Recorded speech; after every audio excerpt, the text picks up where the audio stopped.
छावा विकी कौशल की, आपने अभी तक देखी छावा फिल्म विकी मैंने कौशल? अभी आपको कहा मैं ना फिल्म नहीं। देखता हूँ, ना टीवी देखता हूँ, ना मैं समाचार पत्र पढ़ता हूँ, ना न्यूज़ चैनल देखता हूँ। सो आप, मैं बिल्कुल गधा आदमी हूँ, आप गलत आदमी से पूछ रही हैं। टोटल डिजास्टर जो हुआ है, अमिताभ बच्चन की कठिनाइयाँ अलग हैं, शाहरुख खान की कठिनाइयाँ अलग हैं, मुकेश अंबानी की कठिनाइयाँ अलग हैं, अन्नू कपूर की कठिनाइयाँ अलग हैं। I am too boring a person तो डोंट आस्क। मुझे ना आपकी तालियों से मतलब है, ना आपकी गालियों से मतलब है, मुझे तो मेरे कर्म से मतलब है। मैं अपना कर्म ईमानदारी के साथ करता हूँ। I have never thought about it, I am not bothered about it. Film के साथ जो कुछ हुआ है वो कुछ अच्छा नहीं हुआ है, वो हृदय को प्यारा लगने वाला नहीं है। टोटल वैसे वैसे सिनेमा का कंटेंट, सिनेमा की टेक्निक, सिनेमा की मेकिंग उसी हिसाब से चेंज होती रहती है। मेरी बहन सीमा कपूर की आत्मकथा का विमोचन किया गया है।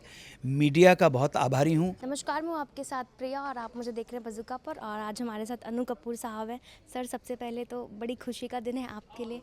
आप कैसे हैं और इस दिन को कैसे बयां करेंगे? नहीं, ये हमारे परिवार के लिए बहुत विशेष दिन है और ख़ासकर मैं इस विशेष दिन पर जहां मेरी बहन सीमा कपूर की आत्मकथा का विमोचन किया गया है, मीडिया का बहुत आभारी हूं।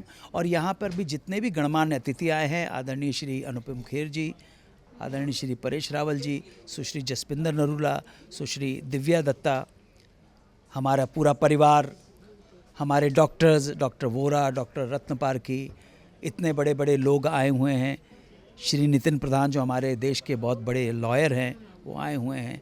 पुराने हमारे बचपन के लोग, श्री ईश्वर चंद भटनागर जैसे एडवोकेट आए हुए हैं। श्री रघुवीर यादव जी जो हमारे परिवार का हिस्सा रहे। मैं बहुत आभारी हूँ आप सब लोगों का कि आप सब लोगों का प्रेम और स्नेह मेरी बहन की किताब के विमोचन पर हम सबको मिला।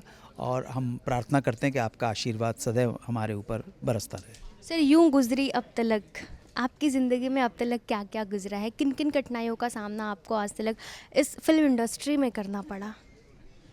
कठिनाइयाँ तो सबको आती हैं। कठिनाइयाँ ऐसी चीज़ नहीं है कि जिसका सामना सिर्फ अन्नू कपूर को करना पड़ा हो या सीमा कपूर को करना पड़ा है। कठिनाई के अनेक स्वरूप हैं, ठीक है ना। हम सबको अपने अपने बैटल खुद लड़ने पड़ते हैं। जीवन ही अपने आप में संघर्ष है। तो किसी एक व्यक्ति से पूछना कि आपको क्या क्या कठिनाइयाँ हैं, सबको कठिनाइयाँ हैं। अमिताभ बच्चन की कठिनाइयाँ अलग हैं, शाहरुख खान की कठिनाइयाँ अलग हैं, मुकेश अंबानी की कठिनाइयाँ अलग हैं, अन्नू कपूर की कठिनाइयाँ अलग हैं।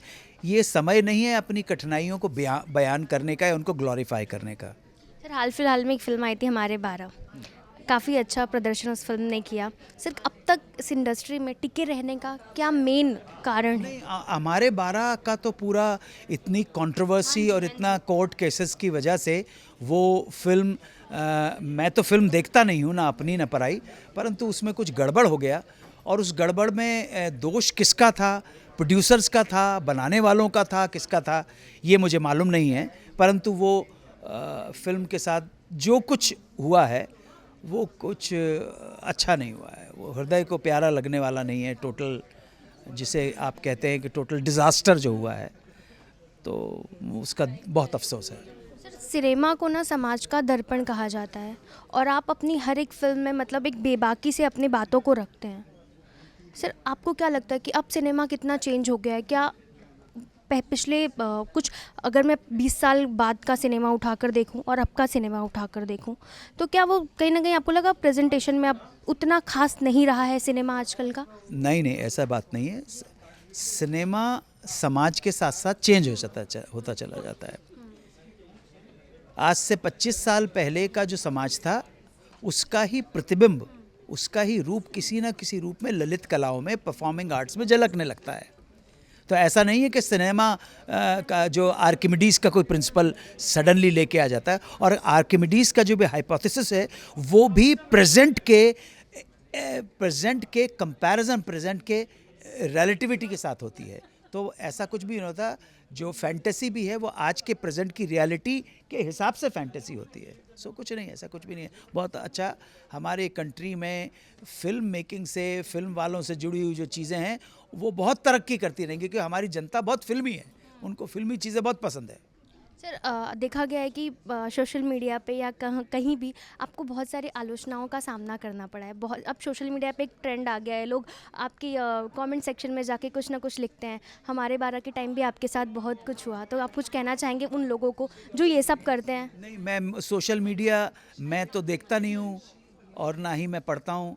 हमारी जो सोशल मीडिया के इंचार्ज हैं प्रीति शर्मा, वही देखती हैं, वही मेरी मैनेजर हैं, वही देखती हैं। मैं तो देखता भी नहीं हूँ। मुझे ना आपकी तालियों से मतलब है, ना आपकी गालियों से मतलब है। मुझे तो मेरे कर्म से मतलब है। मैं अपना कर्म ईमानदारी के साथ करता हूँ बस। सर आप किस तरह का सिनेमा अब देखना चाहेंगे हमारे भारत में, किस तरह का मैं तो सिनेमा? सिनेमा देखता ही नहीं हूँ। लेकिन सर अगर लोगों को अगर आपको दिखाना हो कि हाँ इस तरह का सिनेमा, समाज जैसे जैसे चेंज होता है, वैसे वैसे सिनेमा का कंटेंट, सिनेमा की टेक्निक, सिनेमा की मेकिंग उसी हिसाब से चेंज होती रहती है। मैंने आपसे जैसे कहा ना, सिनेमा से में जितनी तरक्की हुई है कंटेंट के मामले में, टेक्निक के मामले में, उसकी 50% तरक्की भी आपके देश में हो गई तो देश आपका सोने की चिड़िया हो जाएगा। सर मैंने सुना है बहुत सारे एक्टर्स ऐसा कहते हैं कि इस इंडस्ट्री में ना दोस्त अच्छे हैं ना दुश्मन, सबसे बराबरी का हिस्सा रखो कि हाँ हम बात कर लिए। इस इंडस्ट्री की बात क्या करिए, दुनिया की बात करो ना। चलिए दुनिया की बात। हाँ हाँ, मैंने आपसे कहा ना कि इंडस्ट्री जो है वो इसी आपके समाज का अंग है। वो सब मंगल ग्रह से आया हुआ कोई एंटिटी नहीं है कि मंगल ग्रह से कोई आ गया हो। तो जैसे पूरी दुनिया ही ऐसी हो गई है। सर आपका कोई पसंदीदा दोस्त इस इंडस्ट्री में जो अब तक आपके साथ है, ढाल बनकर? मैं अन्नू कपूर को किसी ढाल की ज़रूरत नहीं है। ना ही मैं तलवार के ऊपर यकीन करता हूँ और ना ही ढाल पे यकीन करता हूँ। मेरी जिस दिन आनी होगी मौत, उस दिन कोई रोक नहीं सकता है, और जिस दिन मेरी मौत नहीं आनी है, किसी का बाप मेरा कुछ नहीं बिगाड़ सकता। सर अभी आज के इवेंट में अनुपम खेर सर आए, बोनी कपूर सर आए, क्या बातचीत हुई, आप लोग मिले जब? नहीं, मैं उनका बहुत आदर करता हूँ। अनुपम खेर साहब का, परेश रावल साहब का, बोनी साहब का, रघुवीर भैया का बहुत आदर करता हूँ, बहुत सम्मान करता हूँ। और ये आदर और सम्मान कल का नहीं है, बरसों पुराना है, बरसों बरसों पुराना है।